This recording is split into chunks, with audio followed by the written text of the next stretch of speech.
welcome to the last episode of the season. Thank you for tuning in. Don't forget to hit that subscribe, like, share this video. Understand, we're going to be away for about a couple weeks, but we will still have videos running. We've already put in a slew of videos, some stuff that's really good, related stuff that you'll enjoy. We did it ahead of time. In fact, probably right before we take the vacation, we'll be still editing some of it because we've done so much for you to keep you occupied. Generally, YouTube is slow in the month of August, the month of January, month of February. We try to work around these things, so at least to maintain us in the algorithm. So one thing is you can't just walk away from YouTube for a week or two. You have to keep those shows going. So we're going to keep the shows going. So let's keep it going with this. And I kind of saw this kind of coming. Can't say I knew it was coming, but I saw something of this nature. The soundings of it. Legendary Entertainment reportedly exploring sale or merger. Now, if you're familiar with Legendary Entertainment and Television, familiar with the King Kong Godzilla films and many others. They have the upcoming Doom movie coming up.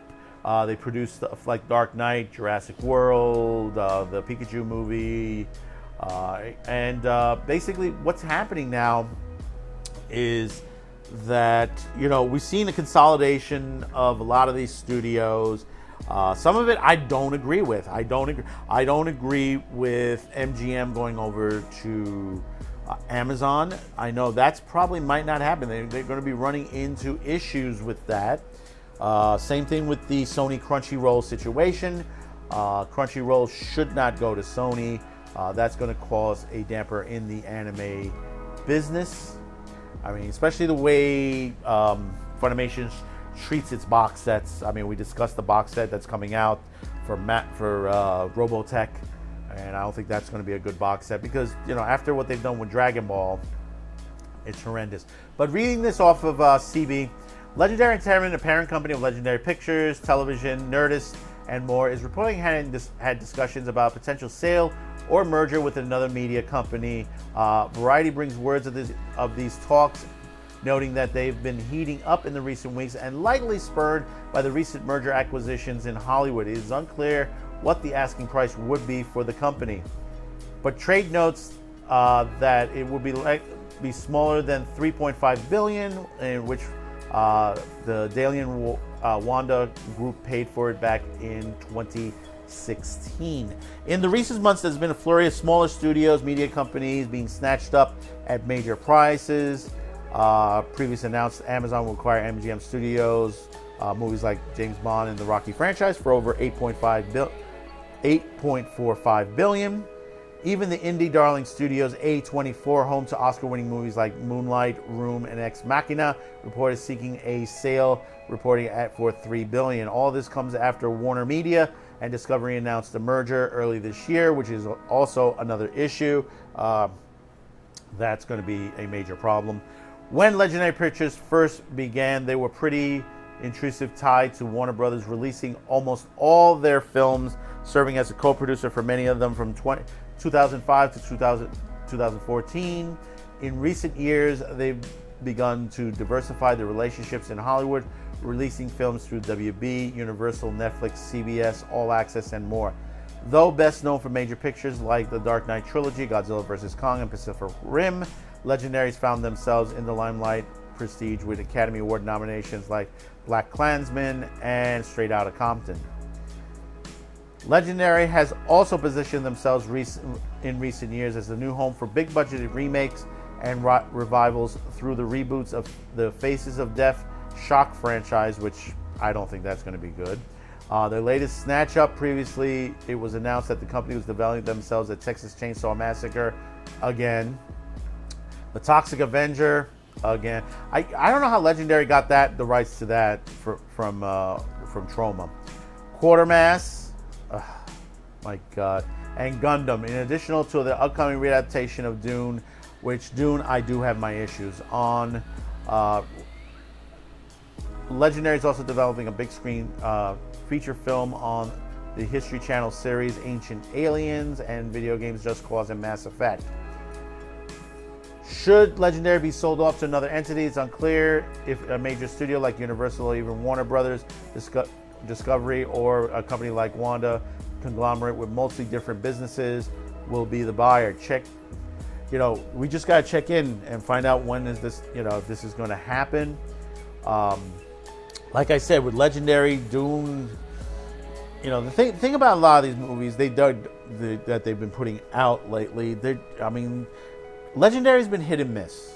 I have to say for that. Legendaries have had some good movies and they've had some bad movies. Yes, they've had some woke movies itself. On that, I believe the Toxic Avenger is going to be nothing like the original itself. Yeah, you have to remember, you're taking a product like Toxic Avenger, which is a classic. It's a cult classic. This is something that's was done for next to nothing. Now you're going to put tons of money, big actors in this movie, and just put it out. That's not what made it popular. What made it popular was that it was so low budget. You're probably going to put the gross factor up even higher, which some people will enjoy on there, but that's not what it is. That's not what it is. We're getting a VHS 4. If you're not familiar with VHS, that was a great independent film itself. I don't think the new incarnation is going to be that good. That's a VHS 94, what's called, because the VHS 3 wasn't that good. VHS 1 and 2 is excellent. I love those two movies, but that's independent. It's a small film. They made it very cheaply, and that's what it was. Toxic Avenger. Quartermass. If that's the Quartermass that we're talking about, is the classic, you can't remake that. That you can't remake. And I have my issues with Gundam. And of course, how many times are you going to reboot Texas Chainsaw Massacre? The Tobe Hooper will always be the classic because it was brilliantly done. This is a movie that got banned for nothing. This was banned in many places because they said, oh, it's the most grotesque film around. They did this, and that. And no, actually, they pulled some great camera tricks on people. It's like Blair Witch Project, the Blair Witch, which is another movie that did similar things. You made to think of the violence, the blood, the gore, because that's the way they put it in the movie itself. Yes, there was blood and gore in the movie, but not as much as they thought it was. You look at it today and you're like, well, that just seems to be a bit tame. But no, look at it from a production standpoint and from an artistic point. It was brilliantly done. You can't remake something like that. That is not something you can remake. There are certain things you can remake, and then there's some things you can't remake. But I don't like remakes. I just really don't. I don't like remakes, reboots, radical changes, as we heard from Masters of the Universe on there. When they tell you we're going to do a radical interpretation of this, and they say, well, we're not going to change anything, but you changed a lot of things, and piss off everybody, and you're wondering why people are pissed off at you, Kevin Smith. Yeah, I ain't going to let Kevin Smith out of this one. We're going to be talking, a lot about him, especially in the fall. We may be going away for a couple of weeks, but hey, we're going to come back strong in the fall again. But the main issue to the situation, Legendary should stay independent. It should stay on its own. This is one of, they're not a big company, but they don't need to be absorbed into everybody else. They need to stay on their own, and create what their creators normally create. Get rid of all your political hacks that are in there and activists and stuff like that, and you'll make some great films. You'll make some great films again. This is the reason why, the whole situation with MGM and every other company that's on here. That's why there are new small companies rising. There are great articles that have been coming out recently. There was an article, and this is both from No Film School. You have an article that a woman director says you can make movies, short films, for under $6,000. She describes how to do that. And then there was another gentleman who did a car commercial for $50. And really good. And it looks really good. Looks really, really good. And he explains how he did it. You don't need $100 million, $50 million, $100 million, $200 million, $300 million to make good content. If you could sit there and write a good script, stay away from the massive special effects, stay away from the massive payroll of big actors, you could do this. I think we've gotten tired of all these actors who are in these movies that ask for a big paycheck every time. You know who had the smartest deal? Was Jack Nicholson. Jack Nicholson asked for 10% of the 10 or 15% of the merchandise, which that's okay. That's fine. You know, you asked that for in your contract. You know, you got a nice paycheck and you got a little bit more extra on the side. You know, that was the Batman movie. The merch could have not sold. It could have not sold, and Jack would be like, okay, you know, I took a chance and that's it. But that's the thought. Take the chance. Don't hire the big actors. There are plenty of independent actors out there who are struggling for parts that, you know, they've been trying to work their way through this business. Maybe it's time they get their chance to shine. You know, you don't have to make a movie for the Oscars. Make it for the artistic value that it is. Stop the ideology. Plain and simple. Stop these ideology. If you get rid of the, you know, most people say, oh yeah, fine, you know, you have this movie about this and that, but you're taking it from the point of view of the activists, of what they want to push out. It's their interpretation. And in most cases, most people, you know, will go see it the first 2 weeks or so, and then it dries out, and nobody wants to talk about it because it's, you know, not a great film. A great film is when you see a film that you constantly, you know, hear about. You know, when you hear a film that's on the Criterion Collection, when you see La Strada, when you see something to the nature of maybe an Orson Welles film, Third Man. Third Man, such a great film. Everybody talks about a lot of the other Orson Welles films, but they don't talk about The Third Man. Orson Welles, Joseph Cotten, fantastic movie.